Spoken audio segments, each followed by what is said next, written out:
Part A. Burial Rites by Olivia Reynolds. The scene I chose to explore was the end of chapter 13 and part of the epilogue, or pages 128 to 129.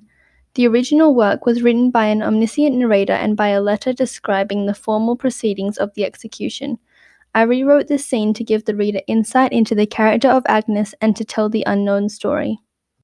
I rewrote Agnes's execution scene in a disjointed and erratic manner to explore the thought process of a person condemned to death and to further the idea of Agnes's unstable mental state, which is displayed earlier in chapter 13. This fragmentation was created through a series of disconnected paragraphs that were crafted to mimic Agnes's cognition.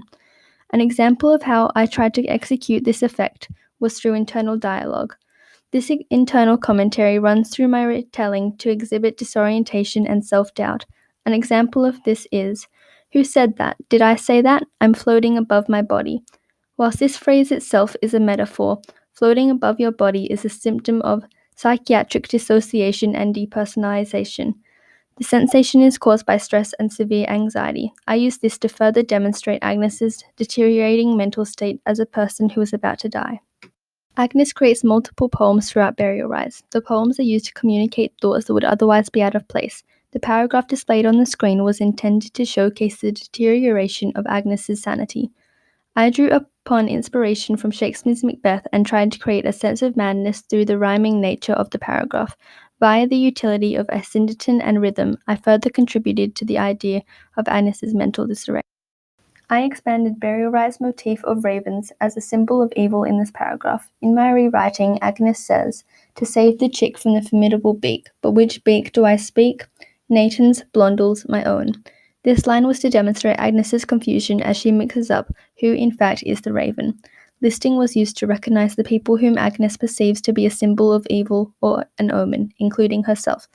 The purpose of this paragraph was to aid the reader in understanding how Agnes as a person condemned to death can be affected by stress.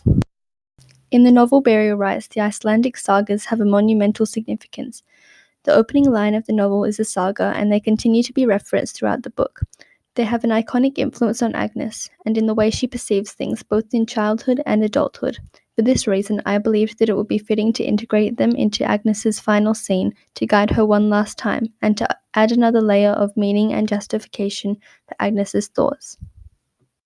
As part of my work, I have attempted a deeper exploration of what it might have been like for Agnes as she faced her death and how she might have come to terms with her own actions and the events that led up to this pivotal moment. The sagas are a critical way for Agnes to understand and make peace with her own feelings. For example, the saga that states, "Great deeds and ill deeds often fall within each other's shadow," alleviates Agnes's distress greatly and helps her understand that people's lives and emotions are often complex. In my piece, the inclusion of the sagas expands and continues the element of intertextuality present in the novel. The element of intertextuality adds an extra layer of depth which is fueled by the reader's existing understanding of the famed text. It also contributes to the sense of fragmentation mentioned earlier. The paragraph displayed on the screen was created to address Hannah Kent's foreshadowing on page 233. Whilst Burial Rites did not have nor need a happy ending, I felt the original conclusion to the book was missing a sense of contentment or satisfaction for the reader, which I believe to be a vital component of the novel. To rectify this issue, I emphasized that Agnes is not the manipulative heathen that the other characters originally perceive her to be, and make it perspicuous to see that Agnes was under Nathan's control. In conclusion, I believe I have successfully crafted a moment of tension from a different point of view.